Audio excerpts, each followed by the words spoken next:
नमस्कार. वास्तुशास्त्र किती खरं किती खोटं या व्हिडिओच्या दुसऱ्या भागामध्ये आपण थोडं वास्तुशास्त्राविषयी माहिती घेऊ. तर माझा जेवढा वास्तुशास्त्राचा अभ्यास आहे त्याच्यावरून मी तुम्हाला असं सांगू शकते की वास्तुशास्त्र हे सायन्स आहे. Science of placing and facing the things. म्हणजे वास्तुशास्त्र आपल्याला सांगतं की कुठली वस्तू कुठल्या जागी ठेवायला हवी आणि कुठलं काम करताना आपला चेहरा कुठल्या दिशेने असायला हवा. ठीक आहे. पण मग जर हे सायन्स आहे तर मग त्याला प्युअर सायन्ससारखी मान्यता का नाही मिळाली? प्युअर सायन्स म्हणजे बघा, समजा शास्त्र. रसायनशास्त्रामध्ये आपण म्हणतो ना की कुठलाही प्रयोग केला पृथ्वीवरती तरी H2+O हे पाणीच असतं, हो की नाही? त्याच्यापेक्षा वेगळं काही नसतं. मग जर वास्तुशास्त्र हे सायन्स आहे तर त्याला का नाही अशी इतर प्युअर सायन्ससारखी मान्यता मिळाली? तर त्याचं कारण हे आहे की वास्तुशास्त्रामध्ये जे नियम सांगितले जातात ते नियम, जसं H2+O म्हणजे पाणीच होतं पृथ्वीवरती, तसं त्या नियमांच्या बाबतीत होत नाही. म्हणजे एक नियम मी तुम्हाला सांगितला सुरुवातीलाच गेल्या व्हिडिओच्या, की साऊथ वेस्टला जर घराच्या, तुम्ही राहत्या घराच्या जर साऊथ वेस्टला कट असेल आणि टॉयलेट आणि बाथरूम असेल तर तिकडे नवरा बायकोंच्या मध्ये संबंधांमध्ये ताणतणाव येऊन घटस्फोटापर्यंत त्यांचं रिलेशन जाऊ शकतं असं वास्तुशास्त्र सांगतं. ठीक आहे ना?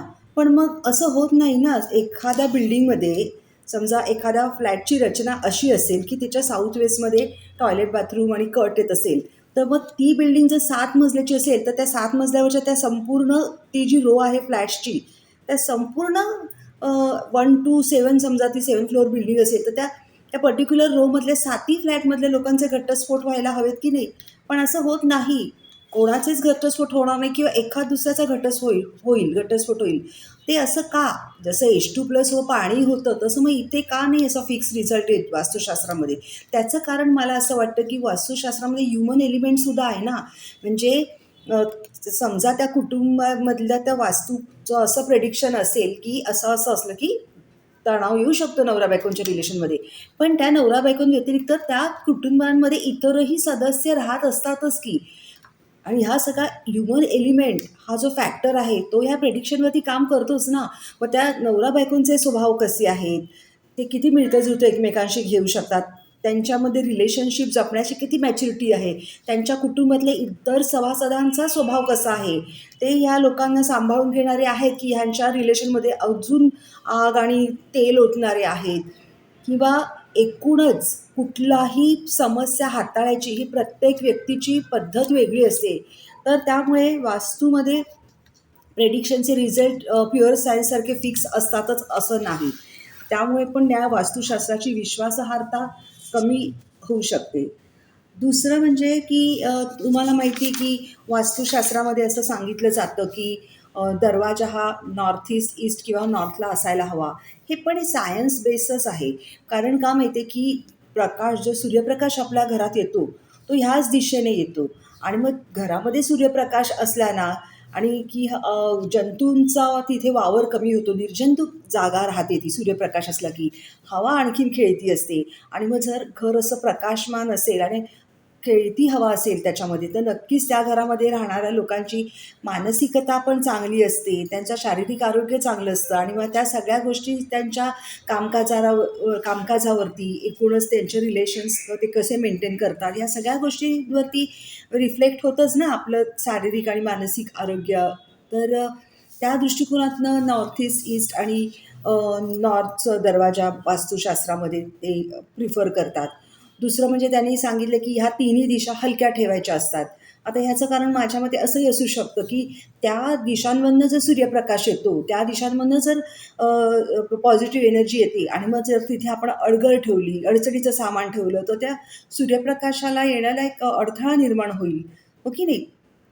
तर त्यासाठी सुद्धा हे नॉर्थ ईस्ट वगैरे ह्या जागा, ईस्ट आणि नॉर्थ या हलक्या ठेवायला सांगतात वास्तुशास्त्राप्रमाणे. दुसरं आणखीन वास्तुशास्त्राप्रमाणे सांगतात की झोपताना तुम्ही तुमचं डोकं हे दक्षिणेला असावं आणि पाय हे उत्तरेकडे असावे.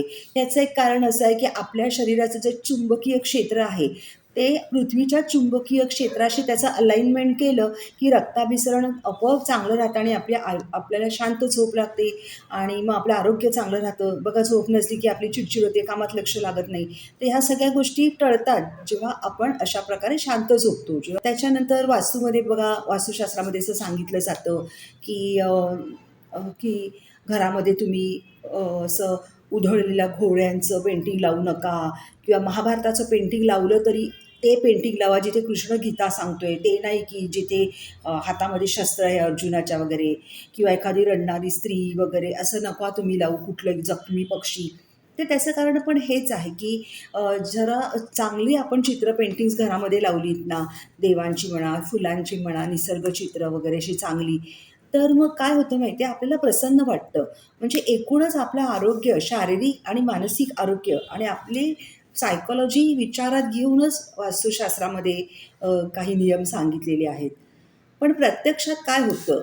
प्रत्यक्षात असं काही होत नाही. प्रत्यक्षात सायन्सपेक्षा इतर गोष्टींवरच भर दिला जातो, की नाही, नाही तुम्ही नैऋत्येला झोपा, कारण नैऋत्य दिशेला ना नैऋत्य राक्षस असतो आणि त्यामुळे नैऋत्य दिशा ही मास्टर्सची म्हणजे घरातला जो कर्ता पुरुष असतो त्याची दिशा आहे आणि म्हणून तो नैऋत्य दिशेला तो राक्षस असतो ना, म्हणून त्याच्यावर कंट्रोल ठेवण्यासाठी का होईना त्या मास्टर्सनी तिथे बसलं पाहिजे, तिथे झोपलं पाहिजे. किंवा असं सांगितलं जातं की साऊथ वेस्टला बसलं किंवा साऊथ वेस्टला आपण झोपलो तर आपल्या कडे निर्णय क्षमता असते ती आपली चांगली होते. पण ह्याला काही सायंटिफिक रिझन असेल असं माझ्या तरी माहितीत नाही आहे. नंतर तुमच्या कोणाच्या माहितीत असेल तर मला जरूर कमेंटमध्ये टाका. आणि होतं काय माहिती आहे, प्रत्यक्षामध्ये ना या वास्तुतज्ञांची पण मतं एकमेकांशी जुळत नाही. एक वास्तुतज्ञ म्हणतो की तुमच्या घराची तिजोरी तुम्ही साऊथ वेस्टमध्ये ठेवा, कारण साऊथ वेस्ट ही स्टॅबिलिटीची दिशा आहे, त्यामुळे तुमची स्थिरतेची दिशा आहे, त्यामुळे तिथे तिजोरी ठेवल्याने तुमची लक्ष्मी स्थिर होईल. तर एक वास्तुतज्ञ सांगतो की तिजोरी ही तुम्ही कुठे ठेवा, नॉर्थ दिशेमध्ये ठेवा. ठीक आहे. एक वास्तुतज्ञ सांगतो की साऊथ वेस्ट ही कर्त्या पुरुषाची दिशा असल्यामुळे त्यांनी साऊथ वेस्टला झोपावं आणि त्या दिशेला झोपणं शक्य नसेल तर तुम्ही वेस्टला झोपा. ठीक आहे. पण दुसरा वास्तुतज्ञ सांगतो की नाही, नाही, वेस्ट ही मास्टरची दिशा आहे, त्यामुळे तुम्ही वेस्ट दिशेमध्येच मास्टर्सने झोपायला पाहिजे. बरं, घराचा जे मास्टर आहे किंवा कर्ता पुरुष कोण आहे याच्याविषयी पण वास्तुतज्ञांमध्ये एकमत नसतं. कोण कोण म्हणतं की घरामधले जे अ, अ, तरुण माणूस आहे, जो कमवणारा आहे, जो तरुण आहे, म्हणजे एखादा आई वडील आणि मुलगा आणि सून अशी जर फॅमिली असेल तर तो मुलगा हा कर्ता पुरुष समजायला हवा. कारण आई वडिलांचं जे कार्यक्षमतेचं वय असतं ते संपलेलं असतं आणि त्यामुळे तो मुलगाच कर्ता पुरुष समजायला पाहिजे, त्या घराचा मास्टर समजायला पाहिजे. तर काही वस्तुतज्ञ सांगतात नाही, नाही, असं कसं, आई वडील हे वयाने अनुभवाने मोठे असतात, त्यामुळे तेच कर्ता पुरुष असतात त्या घरामध्ये. आणखीन जे वास्तूमध्ये जे सांगितलं जातं की नॉर्थ ईस्ट किंवा नॉर्थ ईस्ट दिशेचा दरवाजा असायला हवा, कारण तिकडनं पॉझिटिव्ह एनर्जी येते. पण आता जर तुम्ही बघितलं असाल ना, तर फ्लॅट सिस्टीममध्ये दरवाजे हे बंदच असतात, कोणाचेच दरवाजे उघडे नसतात. त्याच्याऐवजी दरवाज्यांचा आकार एक वेळ कमी असेल पण खिडक्याच मोठ्या मोठ्या, फ्रेंच विंडो, एक पूर्ण भिंती, ही पूर्ण भिंतीच्या भिंतीला ना वॉल ही नसतेच, काचाच असतात. अलीकडे जर तुम्ही नवीन फ्लॅटमध्ये बघितलं ना, तर अख्खी भिंत काचेची असते, वॉल नाहीच. म्हणजे दरवाजापेक्षा भिंतच मोठी असते. म्हणजे जी काही एनर्जी येणार ती भिंतीतूनच येणार, असं मला वाटतं. आणि मग दरवाजा तर फ्लॅट सिस्टीममध्ये बंदच असतो आणि जेव्हा आपण आहे ना, मी बरेचदा असं बघितलं आहे की जर दरवाजा चुकीच्या दिशेने असेल ना, म्हणजे वास्तुशास्त्राप्रमाणे साऊथच्या एखाद्या दिशेला दरवाजा असेल ना, तर हमखास त्यांची जी खिडकी असते ना, ती पॉझिटिव्ह दिशेला असते, नॉर्थ ईस्ट किंवा ईस्टमध्ये असते. मग दरवाजा बंद असेल तर खिडकी उघडी ठेवली तर तो जो दोष आहे ना, की साऊथचं घर आहे, हा एक दोष त्या वास्तूला लागतो, तो दोष कमी होईल असं मला स्वतःला वाटतं. हे मी माझ्या स्वतःच्या अ, अनुभवावरती ह्या गोष्टी पडताळून बघते. बाबा कोणीतरी सांगितलं म्हणून असं नाही. कारण का, जसं जसं काळ बदलत जातो, सामाजिक परिस्थिती बदलत जाते, आपली लाईफस्टाईल बदलत जाते ना, तशा ह्या शास्त्रांचा संदर्भ पण बदलला जातो आणि तो आपल्याला लक्षात घेणं गरजेचं आहे.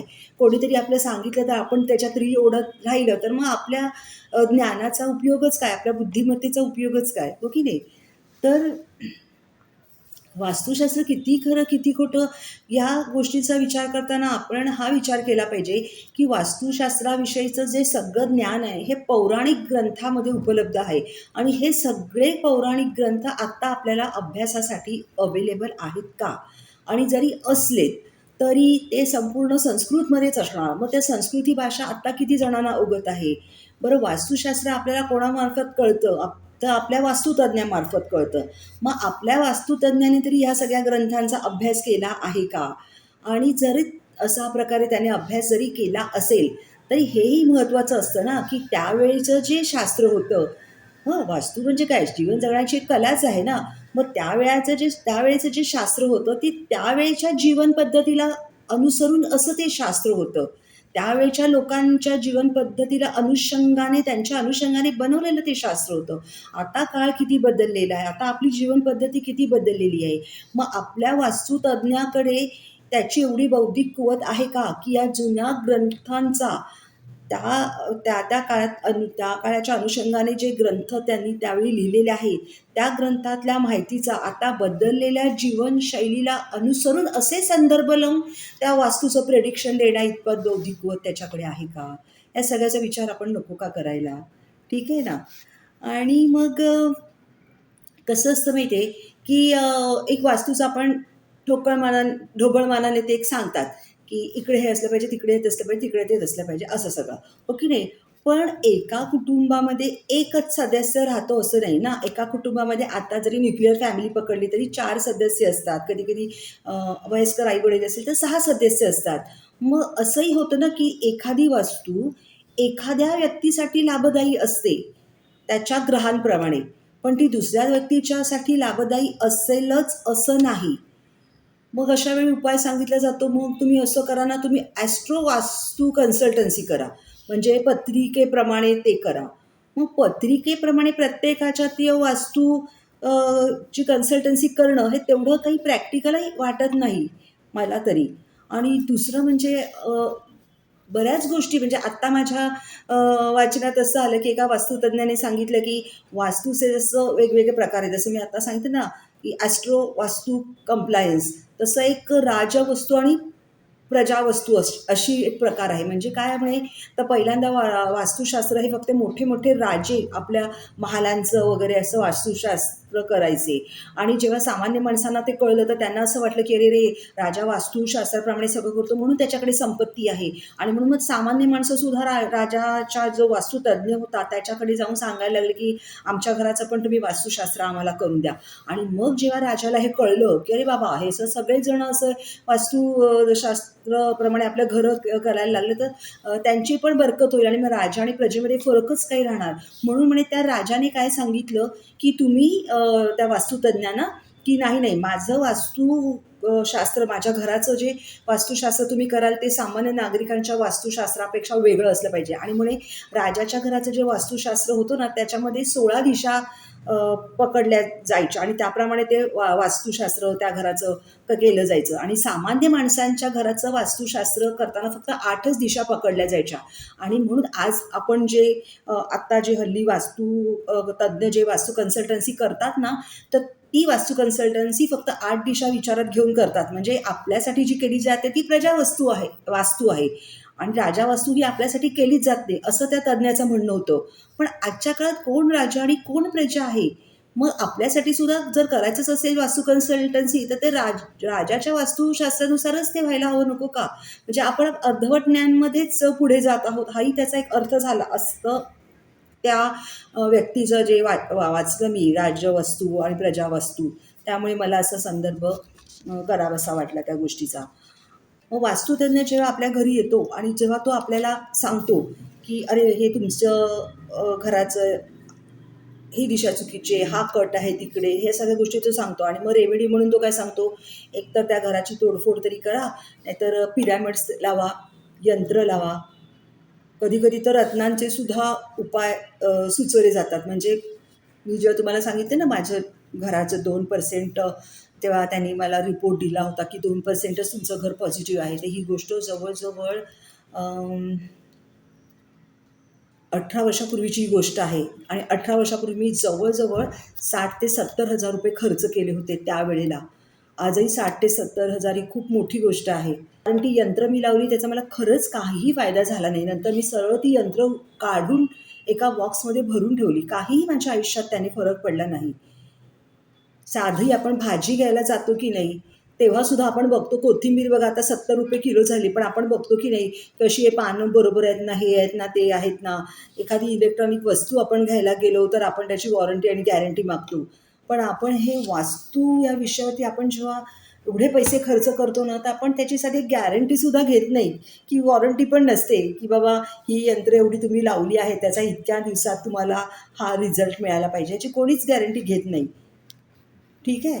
तर काही हरकत नाही बघा. हा ज्याच्या त्याच्या श्रद्धेचा किंवा अंधश्रद्धेचा there is there is very thin line between श्रद्धा आणि अंधश्रद्धा. तर हा ज्याच्या त्याच्या श्रद्धेचा शेवटी प्रश्न आहे. बघा आपण करोडोची घरं घेतो, त्याच्यात आपण लाखोचं इंटिरियर करतो. मग वास्तुशास्त्रासाठी पण जर थोडेफार पैसे खर्च केले, समजा ते पिरॅमिड लावून हे ते, तर त्याच्यात मला तरी काही असं हरकत घ्यायचं काही कारण नाही. कारण जो तो ज्याच्या त्याचा तो प्रश्न आहे. बरोबर आहे की नाही? आणि जर एखादी गोष्ट करून जर एखाद्या व्यक्तीला समाधान मिळत असेल, तर काय हरकत आहे? जर त्याला ते परवडत असेल, त्याच्यातनं त्याला समाधान मिळत असेल, तर ते त्याने करावं. पण असं होतं का? असं होत नाही. मग प्रत्यक्ष व्यवहारात काय होतं? होतं काय माहिती आहे, की बरेचदा माणूस जेव्हा ना काहीतरी त्रासात असेल, तेव्हा तो वास्तुतज्ञाकडे जातो आणि मग वास्तुतज्ञ त्याला हे असे सगळे महागडे उपाय सांगतो. आणि ते त्याला प्रत्येक वेळी शक्य असतंच असं नाही. दुसरं म्हणजे आता तुम्ही बघतात ना, तर YouTubeवरती एवढे छोटे-छोटे रील्स बनवलेले असतात. मी तुम्हाला माझ्या व्हिडिओमध्ये पण दाखवलेले ना, की असं एकदम काहीतरी गॉडी असं आउटफिट करायचं आणि मग अशा काही गोष्टी सांगायच्या, की लोकांना घाबरवूनच टाकायचं. ही एक वेगळीच नवीन मार्केटिंगची पद्धत आजकाल आली आहे. लोकांना घाबरवलं, की मग लोकं त्यांची प्रॉडक्ट विकत घेतात. मग ते कुठलंही असो, वास्तूच्याच बाबतीत असं नाही मी म्हणत. आजकाल हा मार्केटिंगचा वेगळाच नवीन ट्रेंडच आला आहे. पण इतर प्रॉडक्ट वेगळे हो, ब्युटी प्रॉडक्ट किंवा इलेक्ट्रॉनिक प्रॉडक्ट वेगळे आहेत. पण इथे आपण आहे ना, हे जे प्रॉडक्ट्सच झाले ना वास्तूमध्ये हे जे पिरॅमिड्स आणि हे ते त्यांच्या बिझनेसमधले ते प्रॉडक्ट्स झाले. ऑफकोर्स आपण त्याच्यामध्ये देवाचे पण असतात यंत्र म्हणून आपल्या त्याच्यात भावनिक पण आपली गुंतवणूक असतेच. पण तेच मला म्हणायचं आहे, की लाखो रुपयांचे लोकांना हे अशा उपाययोजना सांगताना हा फरक वास्तुतज्ञांनी समजून घेतला पाहिजे, की ही जी यंत्र आहे, हे पिरॅमिड्स आहे, याच्यामध्ये कोणाची तरी भावनिक गुंतवणूक असतील, त्यांच्या भविष्याची स्वप्न असतील, तर ते आपल्या त्या स्वप्नांशी आपण खेळायचं का? हे पा हे हा एवढा टोकाचा विचार व्यक्त करण्याचं कारण मला असं झालं, की मी बरेचदा ना असं वास्तूचे जे कधी-कधी असे रील्स बघा, एक रील्स मी बघितलं, की सतत त्या प्रकारचं तुम्हाला दिसतंच आपोआप येत असते YouTubeवरती. तर असं एक वास्तुतज्ञ सांगत होता, की अगदी म्हणजे एकदम आत्मविश्वासाने सांगत होता, की ज्यांच्या घराच्या नॉर्थ ईस्टमध्ये टॉयलेट आणि बाथरूम आहे, त्या घरामध्ये कॅन्सर हा रोग 100% होतोच. आणि हे ऐकून ना मला खरंच फार धक्का बसला. हे असं कसं काय सांगू शकतात? कुठल्या आधारावरती हा माणूस एवढा ठोसपणे असा बोलू शकतो? त्याने याबाबतीत काय रिसर्च केला आहे? त्याने याबाबतीत कुठला डेटा गोळा केलेला आहे? हा रिसर्चचा क्रायटेरिया काय होता? हे सगळे असे विचार मांडताना त्याने ते सगळं स्टॅटिस्टिक्स लोकांपुढे मांडलं का? मग हे असं कसं ते बोलू शकतात? आणि अजूनही आपल्याकडची माणसं आहेत ना, खूप भोळी आणि खूप भाबडी आहेत. आणि बरेचदा YouTube आपण कधी बघतो, कोरोनाने ना आपल्याला एक वाईट सवय लावली आहे. रात्री झोपायच्या आधी थोडं तरी YouTube बघून मगच आपण झोपतो. आणि मग अशा वेळी असं काही बघितलं ना आणि सतत आपल्याला डोक्यावरती असं असं विचारांचा भडीमार करायला लागलं ना, तर कालांतराने ना आपला त्या गोष्टींवर विश्वास बसायला लागतो. आणि मग कुठेतरी आपण विचार करतो, "अरे बापरे! मग आपल्या घरातलं टॉयलेट बाथरूम कुठल्या दिशेला आहे?" आणि बाबा देव न करो जर ते नॉर्थ ईस्टलाच असेल, तर मग तेच विचार सतत डोक्यात येत राहतात. बरं प्रत्येकाला असे लाखो रुपयाच्या रेमेडीज करणं शक्यच होत नाही. मग सतत तेच विचार येत राहतात डोक्यामध्ये, "अरे बाबा नॉर्थ ईस्टला टॉयलेट बाथरूम आहे म्हणजे कॅन्सर तर नाही होणार, कॅन्सर तर नाही होणार." आणि खरं सांगू का, म्हणजे एखादा चांगल्या धडधाकट माणसाला, ज्याला अदरवाईज कॅन्सर नसताच झाला, सतत त्याच गोष्टीचा विचार करून करून करून ना चिंतेने सुद्धा त्या माणसाला बिचारायला तो आजार होऊ शकतो. त्यामुळे वास्तुशास्त्र ही खूप अशी संवेदनशील गोष्ट आहे असं मला वाटतं, आणि ती तितक्याच संवेदनशीलपणे हाताळली जावी असं मला वाटतं. ठीक आहे. आता दक्षिणमुखी दरवाजा, ह्या दक्षिणमुखी दरवाजाला तर म्हणजे दक्षिण म्हणजे दक्षिणेच्या सगळ्या दिशा आल्या त्याच्यात, साऊथ वेस्ट आणि साऊथ ईस्ट. म्हणजे दक्षिण, नंतर आग्नेय, आणि साऊथ वेस्ट म्हणजे नैऋत्य. हां, तर या दक्षिणमुखी दरवाजाला तर वास्तुतज्ञांनी एवढं बदनाम करून ठेवलेलं आहे, की साऊथ आणि साऊथच्या उपदिशांमध्ये ज्यांची घरं आहेत ना, ती घरं विकणं तर सोडाच, पण भाड्यानं देणंसुद्धा त्या बिचाऱ्यांना खूप कठीण जातं. ठीक आहे. आणि मग काय होतं माहिती आहे, सगळ्यांनाच काही नॉर्थ आणि नॉर्थच्या उपदिशेमधली घरं मिळत नाहीत ना. एका मजल्यावर जर 5 फ्लॅट असतील, तर समजा 2 वास्तूच्या प्रमाणे दरवाजे असतील, तर बाकीच्या 3चे वास्तूच्या प्रमाणे दरवाजे नसतील. मग त्याचा अर्थ काय? त्यांनी जगायचंच नाही का? का त्यांच्या आयुष्यात त्यांची अधोगतीच होणार आहे का? आणि फार कमी, म्हटलं ना, आपली लोकं फार भोळी-भाबडी आहेत. फार कमी लोकं अशी आहेत, की जी कर्मावरती विश्वास ठेवणारी आहेत. फार कमी लोकं जी स्वतःच्या कर्तृत्वावरती विश्वास ठेवणारी. इतकं मन घट्ट असं आणि इतका आत्मविश्वास फार कमी लोकांमध्ये असतो. आणि बरीच लोकं बिचारी ना महागाईला पिचलेली आहेत. बेरोजगारी आहे आपल्याकडे. कुटुंबातले जे अगोदर ह्या सगळ्या गोष्टी आपल्याकडे होत्या, पण नात्यांमधले खूप छान असे बंध चांगले होते. त्यामुळे आपल्याला काही आपल्यावरती वाईट वेळ आली किंवा काय झालं तरी आपलं कुटुंब आपल्या पाठीशी आहे. हा एक भावना प्रत्येकाच्या मनात होती. आता तेही नाही आहे. म्हणजे दिवसेंदिवस वाढत जाणारी महागाई, बेरोजगारी, बिघडत जाणारे कौटुंबिक संबंध, माणूस अगदी एकटाच पडलेला आहे. आणि मग त्याच्यामध्ये मग त्याला असं वाटत राहतं कायम, की अरे, माझ्या घराचा दरवाजा साऊथचा आहे, म्हणूनच मला अपयश आहे, म्हणूनच माझा सक्सेस रेशो चांगला नाही आहे, असाच तो विचार करत बसतो. आणि खरं कधी-कधी त्या घराचा त्याच्यात काही दोष नसतो. ते पॉझिटिव्ह असतं. केवळ दरवाजा बरोबर आहे किंवा नाही, या एकाच गोष्टीवरती ती वास्तू चांगली किंवा वाईट हे ठरत नाही. ती वास्तू, अगदी आपण वास्तुशास्त्र खरं आहे असं जरी म्हटलं, तरी ते घर त्या वास्तू कम्प्लायन्स आहे का? हो की नाही? वास्तुशास्त्राप्रमाणे ते घर किती टक्के पॉझिटिव्ह आहे, ते एका दरवाजावरून ठरत नाही. त्या ते खूप साऱ्या गोष्टींवरनं ठरतं, आणि त्या खूप साऱ्या गोष्टी काय आहे तुम्ही नंतर मी सांगेन. पण म्हटलं ना, माणसांचं ज्ञान अर्धवट असलं, की मग ते बिचारे, त्यांना असंच वाटतं, की नाही नाही, माझ्या घराचा दरवाजा दक्षिणमुखी आहे ना, म्हणूनच मला सगळ्या बाबतीत अपयश येतं. आणि ती वास्तू तशी तेवढी वाईट नसते. आणि अननेसेसरी ती लोकं त्या चुकीच्या दरवाजाकडेच फोकस करत राहतात आणि नसलेला वास्तुदोष निर्माण करतात. हेही एक भाग आहे ना. कधी-कधी वास्तूमध्ये असतं काही, तेवढी पॉझिटिव्ह ती वास्तू नसते. समजा वास्तुशास्त्र हे खरं आहे असं आपण समजलं तर. कधी-कधी ती वास्तू तेवढी पॉझिटिव्ह नसते. पण बरेचदा काय असतं, वास्तू पॉझिटिव्ह असते, पण वस्तू चुकीच्या ठेवून तिला निगेटिव्ह केलेलं असतं. तसंच एक दरवाजा चुकीच्या दिशेने असं म्हणून ती 100% वास्तू निगेटिव्ह होत नाही. फार तर फार 10% निगेटिव्ह होईल. पण लोकांना ते माहिती नसतं. त्यामुळे ते तेवढंच पकडून बसतात आणि अननेसेसरी नसलेला वास्तुदोषच्या जागेत निर्माण करतात, आणि ते दोष ते स्वतःला लावून घेऊन स्वतःचा सक्सेस रेशोसुद्धा कमी करून टाकतात. खूप, म्हणून म्हणलं ना, जबाबदारीने हाताळायची अशी गोष्ट आहे. आता मी तुम्हाला सांगितलं होतं, की 2 प्रश्नांची उत्तर मी तुम्हाला नंतरच्या व्हिडिओमध्ये देणार. त्यातला पहिला प्रश्न मी असा माझ्या शॉर्ट्समध्ये, YouTubeच्या शॉर्ट्स सेक्शनमध्ये मी जे पहिला प्रश्न टाकला होता ना, तुम्हाला सांगितलं होतं ना, की माझी एक मैत्रीण, तिने बोरिवलीमधला एक चांगला फ्लॅट घेण्याचं नाकारलं, कारण तो वास्तू कम्प्लायन्स नव्हता. त्या माझ्या मैत्रिणीचं पुढे काय झालं? या प्रश्नाचं उत्तर तुम्हाला मी या व्हिडिओमध्ये देणार होती. तर असं झालं, की 2 फ्लॅट्स मी तुम्हाला सांगितलं होतं ना, 2 फ्लॅट्स अवेलेबल होते. त्यातला एक मी घेतला, कारण तो माझ्या बजेटमध्ये बसत होता. माझ्या मैत्रिणीने त्यातला दुसरा सेम टू सेम, फक्त दुसऱ्या विंगमध्ये असलेला फ्लॅट नाकारला. कारण का, त्या बिल्डिंगच्या पलीकडनं नाला जात होता. बरोबर? आणि मग तिने दुसरा फ्लॅट घेतला. दहिसर स्टेशनच्या जवळ फ्लॅट घेतला तिने, चांगल्या नवीन बिल्डिंगमध्ये, दहिसर स्टेशनच्या जवळ नवीन बिल्डिंगमध्ये. पण तो 1 रूम किचन होता, आणि इट वॉज, त्यांनी 1 रूम किचन ॲडजस्ट करून पॅसेजमध्ये किचन करून एक 1 BHKमध्ये तो कन्व्हर्ट केला होता. ठीक आहे. प्रॉपर 1 BHK नव्हता, कन्व्हर्टेड 1 BHK होता. फक्त स्टेशनपासून जवळ होता आणि नवीन बिल्डिंगमध्ये होता. तरी पण माझ्यापेक्षा 30% जास्त पैसे घेऊन तिने तो फ्लॅट विकत घेतला. ठीक आहे. आता माझ्या बाबतीत तसं झालं, मी तो ग्राउंड फ्लोअरला त्या बिल्डिंगमधला फ्लॅट घेतला की ज्याच्या पाठून नाला जात होता. पण मी म्हटलं ना, तिथं लोकेशन चांगलं होतं, लोकॅलिटी चांगली होती, छान मराठी सुसंस्कृत माणसं तिथे राहत होती. ठीक आहे. पण नंतर मी तो फ्लॅट विकलाच. त्या फ्लॅटमध्ये 2005मध्ये पाणी आलं म्हणून आणि मी दुसरीकडे राहायला गेली. पण तो जो पाठून नाला जाणारी जी बिल्डिंग होती की नाही, तो प्रॉपर 1 BHK होता आणि आत्ता तो फ्लॅट रिडेव्हलपमेंटला जाऊन तिथे 2 BHK त्या सगळ्यांना मस्त मिळणार आहे. मी म्हटलं ना, लोकेशन तर प्राईमच होतं. 2 BHK त्यांना मिळणार, त्यामुळे करोड्समध्ये आता ते त्यांची संपत्ती जाणार आणि त्यांना अजून मोठं घर मिळणार. आणि त्या माझ्या मैत्रिणीचं त्या फ्लॅटचं पुढे काय झालं, हा एक प्रश्न होता. त्याचं उत्तर मी तुम्हाला दिलं. फ्लॅट रिडेव्हलपमेंटमध्ये गेला, करोड्समध्ये त्याची आता व्हॅल्यू जाईल. आणि त्या माझ्या मैत्रिणीचं पुढे काय झालं त्याचं उत्तर असं आहे की तिने घर स्टेशनपासून जवळ नवीन बिल्डिंगमध्ये वगैरे सगळं घेतलं, converted one room kitchen convert करून 1 BHK केलं. हे सगळं तिने केलं.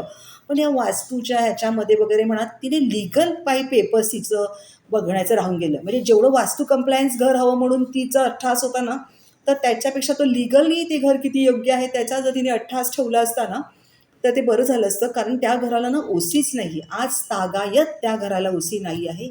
या गोष्टीला बरीच वर्ष झाली आता. तर आज तागायत त्या घराला ओसी नाही आहे. ओसी नसल्यामुळे ते घर विकलं जात नाही आहे किंवा विकलं जरी जात असेल तरी तिला पाहिजे तशी त्याची किंमत मिळत नाही आहे. त्यामुळे माझ्या शेवटच्या व्हिडिओमध्ये मी तुम्हाला सांगणार आहे की कुठलंही नवीन घर विकत घेताना वास्तू या गोष्टीला किती महत्त्व द्यायचं हेही तुम्हाला मी सांगणार आहे. ठीक आहे. आता आणखीन एक प्रश्न गेल्या व्हिडिओमध्ये मी केला होता आणि मी म्हटलं ना, उत्तर मी तुम्हाला नेक्स्ट व्हिडिओत देईल. तो प्रश्न असा होता की माझं स्वतःचं घर जे फक्त 2% पॉझिटिव्ह होतं, राहतं घर वास्तूप्रमाणे जे फक्त 2% पॉझिटिव्ह होतं. का 2% पॉझिटिव्ह होतं, तर त्याचा घर दरवाजा साऊथ ईस्टचा होता, त्याचं बाथरूम साऊथ ईस्टला होतं, कॉमन बाथरूम. त्याचं मास्टर रूममधलं बाथरूम होतं ते म्हणजे टॉयलेट अँड ऑल, ते साऊथ वेस्टला होतं आणि साऊथ वेस्टला कट पण होता, ते मी तुम्हाला सांगितलं. त्याच्यानंतर नॉर्थ वेस्टला पण कट होता. आता हे कट म्हणजे काय, त्या कटची काय प्रेडिक्शन्स वगैरे ते मी सगळं तुम्हाला शेवटच्या म्हणजे तिसऱ्या व्हिडिओमध्ये सांगेन. तर अशा प्रकारे त्या वास्तू कंप्लायन्स घराचा त्या फक्त 2% होता. आणि मी तुम्हाला सांगितलं ना की मी खूप रडली, मला खूप धक्का बसला. पण मग पुढे काय झालं, त्याचं असं झालं की ते घर तर मी लगेच विकू शकत नव्हती. कारण ते घर विकत घ्यायचं एकमेव माझं कारण होतं त्या एरियामध्ये की माझ्या मुलाला हवं तसं बेबी सिटिंग त्या एरियात होतं. आता ते बेबी सिटिंग किती चांगलं होतं याविषयी पण मी एक व्हिडिओ टाकला आहे बघा माझ्या यूट्यूबच्या चॅनलवरती, तोही तुम्ही बघा. तर एक काम करणाऱ्या महिलेचे असे बरेच प्रश्न असतात. त्यामुळे केवळ त्या एका गोष्टीसाठी मी त्या एरियात ते घर घेतलं होतं आणि आता ते केवळ वास्तू कंप्लायन्स नाही म्हणून मी इतक्या लवकर ते घर विकून दुसरीकडे घेणं घर कठीण होतं. मग मी काय करणार होती. तुम्हाला वाटलं असेल ना की मी एवढी रडली ते घर 2% पॉझिटिव्ह म्हणून. पण खरं सांगू का, त्या घराने मला काहीही त्रास दिला नाही, काहीही. आता बघा, सुख आणि दुःख ही प्रत्येकाच्या आयुष्यात येतातच. फक्त आपल्यामध्ये ना पेशन्स असला पाहिजे. दुःखामध्ये आपल्यामध्ये पेशन्स असला पाहिजे की हा बॅड पॅच आहे, हा निघून जाईल. हो की नाही. तर त्या घरामध्ये माझे दिवस खरंच खूप चांगले गेले. असं नाही की कायम दिवस चांगलेच होते. आलं त्या घरातही आजारपण आलं. जर समजा वास्तुतज्ञांनी सांगितलं असेल की नॉर्थ ईस्टचा इश्यू आहे, तर हेल्थचे इश्यू येणार, तर तसं त्या घरामध्ये आजारपण आलं. म्हणजे आणि प्रगती म्हणाल ना, तर मी तुम्हाला सांगितलं ना की एका घरात एक कुटुंब राहतं. त्या कुटुंबाचे कितीतरी सदस्य असतात. त्या सदस्याचं प्रत्येकाचं असं वेगळं प्राक्तन असतं आणि जसं त्याचं प्राक्तन तसं तसं ते प्रेडिक्शन ती वास्तू त्या घरातल्या प्रत्येकाला देत असते. हो की नाही. त्यामुळे ज्या घरामध्ये जे वास्तुतज्ञाने हेल्थ आणि प्रगतीचे इश्यू सांगितले होते, तर देवाच्या कृपेने त्या घरात माझी स्वतःची वैयक्तिक प्रगती झाली, पण माझे काही हेल्थ इश्यूज पण झाले. पण त्या माझ्या हेल्थ इश्यूमध्ये माझ्या घरच्यांनी मला खरंच खूप खूप सांभाळून घेतलं. म्हणजे मुलं पण लहान होती, त्यांनाही काही हेल्थ इश्यू झाले. पण त्यांनी सगळ्यांनी त्या त्या गोष्टींवर मात करून आपलं नोकरी-धंदा म्हणा किंवा आपलं शिक्षण म्हणा याच्यामध्ये कधी बाधा पडून दिली नाही. वेलचे इश्यू झाले. तुम्हाला मी सांगितलं माझ्या मिस्टरांचा व्यवसाय होता आणि मग तो व्यवसायामध्ये अप्स आणि डाऊन्स हे राहतातच. विशेषतः करोना काळानंतर तर फार कठीण परिस्थिती होती. हे सगळे अपडाऊन्स त्या घराने आम्हाला दाखवले, नाही असं नाही. पण खरं सांगू का, आम्ही अशा एका अ, संस्कारात वाढलो आहोत ना, की पैसा आला म्हणून आम्ही कधी माज केला नाही, उन्माद केला नाही, की पैसा नाही म्हणून आम्ही कधी नाउमेद पण झालो नाही. ज्या वेळी पैसा आला आम्ही लक्ष्मीचा आदर केला, वायफळ खर्च केला नाही, त्याचं योग्य नियोजन केलं आणि आमच्या वाईट काळासाठी आम्ही त्या पैशाची तेव्हा बेगमी केली. नंतर एक व्यवसाय चालला नाही किंवा कमी चालला म्हणून आम्ही एकाच व्यवसायावर अवलंबून राहिलो नाही. आम्ही अनेक जोडधंदे केले. खरं सांगू का, करोना काळात बऱ्याच मराठी माणसांना कळलं, की नुसतं नोकरी नाही करायला पाहिजे, नोकरीबरोबर एखादा जोडधंदा पाहिजे, एखादा छोटा व्यवसाय पाहिजे पाहिजे.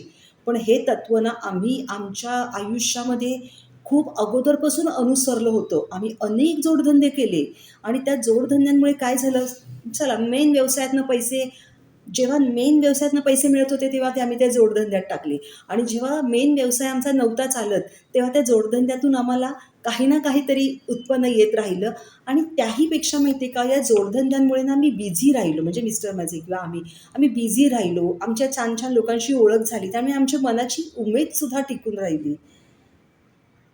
तर आम्ही खूप सदाचाराने आणि खूप नियमाने आयुष्य जगलो आणि असं म्हणतात ना, की जो नियमाने जगतो ना, त्याचं यमसुद्धा काही वाईट करू शकत नाही.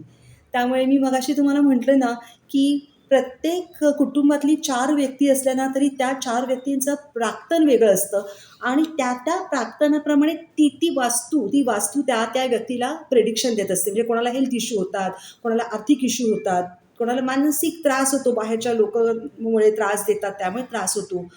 म्हणजे आमच्या प्रत्येकाचं प्राक्तन वेगळं होतं आणि त्याप्रमाणे त्या वास्तूने आम्हाला तशी प्रेडिक्शन्स दिली. प्रत्येकाला त्रास झाले, वेगवेगळे त्रास झाले. पण हे सगळे त्रास जरी आम्हाला स्वतंत्रपणे झाले ना, तरी त्या त्रासाला, त्या संकटांना तोंड देताना आम्ही ॲज अ वन युनिट होतो. ॲज अ वन युनिट आम्ही या सगळ्या संकटांना तोंड दिली आणि याच्यातून आम्ही बाहेर पडलो. आणि प्रत्येक गोष्ट जी असते की नाही, ती वाईट म्हणून धरून नाही चालायची ना. जसं म्हणतात ना, की 7.5 ही वाईट नसते. ती आपल्याला शिकवून जाते माणसं कशी असतात. तसं ही वास्तू जेव्हा आपल्याला काही वाईट गोष्टी आपण त्या वास्तूत अनुभवत असतो की नाही, तेव्हा ते सुद्धा काही चांगल्यासाठीच असतं ना, की माझ्या गेल्या जन्मी समजा आपली काही चुकीची कर्म असतील, तर ती चुकीची त्या कर्माचं क्लिन्झिंग झालं ना, जेव्हा ह्या जन्मात आम्ही सफर केलं किंवा आम्हाला आमची युनिटी कळली, आमचे फॅमिली बॉन्ड्स त्याच्यातून स्ट्राँग झाले आणि आम्हाला आयुष्य हे शिकवून गेलं, की मला माहिती आहे, की जेव्हा मी सेकंड होम घेतलं होतं आणि माझ्याकडे माझ्या दारात नवीन गाडी होती आणि मी खूप अशी एकदम म्हणतात ना, खुशीत गाजरं खात होती. अरे वाह! वाह! मी माझ्या नवीन गाडीत बसेन आणि माझ्या नवीन घराचं पोझेशन घ्यायला जाईल आणि त्याच वेळी आम्ही कुटुंबातले सगळे सदस्य आजारी पडलो. मी आजारी, माझी मुलगी आजारी, माझ्या मिस्टरांचं छोटं ॲक्सिडेंट झालं आणि खरं सांगू का, त्याच्यानंतर एक मनाची अशी अवस्था आली आहे ना, की कुठल्याही गोष्टीने मी फार दुःखी होत नाही आणि कुठल्याही गोष्टीने फार सुखी होत नाही. तर तुम्ही कुठली घटना कशी घ्याल, हे त्याच्यावरती हे अवलंबून असतं ना. आणि खरं सांगू का, मी रडली सुरुवातीला जेव्हा मला कळलं ना 2%च घर पॉझिटिव्ह आहे. मी खूप, खूप, खूप रडली. पण नंतर मी विचार केला, की नाही, हे घर माझं आहे. हे माझ्या कष्टाचं घर आहे. हे माझ्या नवऱ्याचं आणि माझ्या कष्टाचं घर आहे. आम्ही दोघांनी 9% व्याजाने 25 वर्षाकरता कर्ज काढून हे घर घेतलंय. आम्हाला कोणी एका कवडीची पण त्याच्यात मदत केली नाही. मी ह्या घरावर प्रेम करणार, नितांत प्रेम करणार. आणि खरं सांगू का, एखाद्या मुलीला आपण जेव्हा बघतो ना, म्हणजे आणि फोटोमध्येच पसंत करतो किंवा एखाद्या मुलाला फोटोमध्ये पसंत करतो आणि सांगतो ना आईला, "नाही, मला हाच मुलगा पसंत आहे, मला ह्याच्याशीच लग्न करायचं आहे." तसं हे घर मी जे राहत होती ना, ते मी त्या फक्त घराच्या मॅपवरती सिलेक्ट केलं होतं. कारण मी तुम्हाला म्हटलं ना, की ते घर जेव्हा मी घेतलं, तर माझं बेबी तेव्हा 4 महिन्याचं होतं आणि मला प्रत्येक ठिकाणी घर बघायला जाणं शक्य नव्हतं. मिस्टरनी प्लॅन दाखवला आणि मी त्या प्लॅनवरती बोट ठेवून सांगितलं, की मला हे घर आवडलंय, आपण हे घर घेऊया. मग त्या घरावरती ना आणि प्रेम या गोष्टीवरती माझी नितांत श्रद्धा आहे, अतिशय श्रद्धा आहे. प्रेम ही एकच गोष्ट आहे ना, की तुमचे सगळे ग्रह, तारे सगळे फिरवू शकते. ह्या गोष्टीवर माझा खूप विश्वास आहे. विश्वास नाही तर मी माझ्या आयुष्यात ते अनुभवलं सुद्धा आहे. तर ज्योतिषशास्त्र किती खरं किती खोटं ह्याच्यावरती आपण एक वेगळा व्हिडिओ बनवूच. पण मी ठरवलं की नाही नाही, हे माझ्या कष्टाचं घर आहे. मी ह्याच्यावरती नितांत नितांत प्रेम करणार. आणि मी खरं सांगू, त्याला मी घराला कधी अशी वास्तू अशी मानलीच नाही, की दगडा विटांचं घर मानलंच नाही. मी मानलं की तो वास्तू पुरुष आहे. तो पुरुष आहे, तो वास्तू पुरुष आहे, तो माझा कुटुंबातला एक सदस्य आहे. आणि त्या भावनेने मी त्याच्यावर प्रेम करत राहिली. आणि त्या घराने पण माझ्यावर नितांत प्रेम केलं. आणि खरं सांगू का, काडीचा सुद्धा त्या घराने मला त्रास नाही दिला. काडीचा सुद्धा. आजारपण आली, पण चांगले डॉक्टर्स पण मिळाले आणि आम्ही त्याच्यातनं बाहेरही पडलो. आर्थिक चणचण आली, पण अचानक कुठून तरी पैसा आला आणि ती चणचणही निघून गेली. फक्त एक सदाचाराने आयुष्य आम्ही जगलो. आणि म्हणूनच मला हा व्हिडिओ करावासा वाटला, की किती खरं आणि किती खोटं आहे. निदान माझा अनुभव तरी लोकांपर्यंत आपण पोहोचवू. पण ठीक आहे, आपण शास्त्र आहे, तर त्याचा आपण योग्य तो वापर आपल्या आयुष्यात आपल्या चांगल्यासाठी करणंसुद्धा गरजेचंच आहे. हो की नाही? आणि मग मागच्या व्हिडिओमध्ये मी म्हटलं, की अज्ञानात सुख असतं, पण नाही, अज्ञानातलं सुख हे क्षणिक असतं आणि ज्ञानापासून मिळणारं जे सुख असतं ना, ते चिरकाळ टिकणारं असतं. तर वास्तुशास्त्र, त्यातलं जे ज्ञान आहे, त्या ज्ञानाचा आपण आपल्या आयुष्यात कसा चांगल्या पद्धतीने उपयोग करून घ्यावा आणि नवीन वास्तू निवडताना वास्तुशास्त्राला किती महत्त्व द्यावं आणि आहे त्या वास्तूचा किती चांगला उपयोग आपण करून घेऊ शकतो. वास्तुशास्त्राप्रमाणे आणि प्रॅक्टिकली विचार करून सुद्धा या दोघांचा, वास्तुशास्त्र आणि प्रॅक्टिकल गोष्टी, या दोघांचा सुंदर मेळ घालणारा आणि आपल्या घराचं वास्तुशास्त्र आपणच कसं करू शकतो हे एक सांगणारा तिसरा एक छोटासा व्हिडिओ मी घेऊन येणार आणि हा विषय आपण संपवू. Okay, thank you.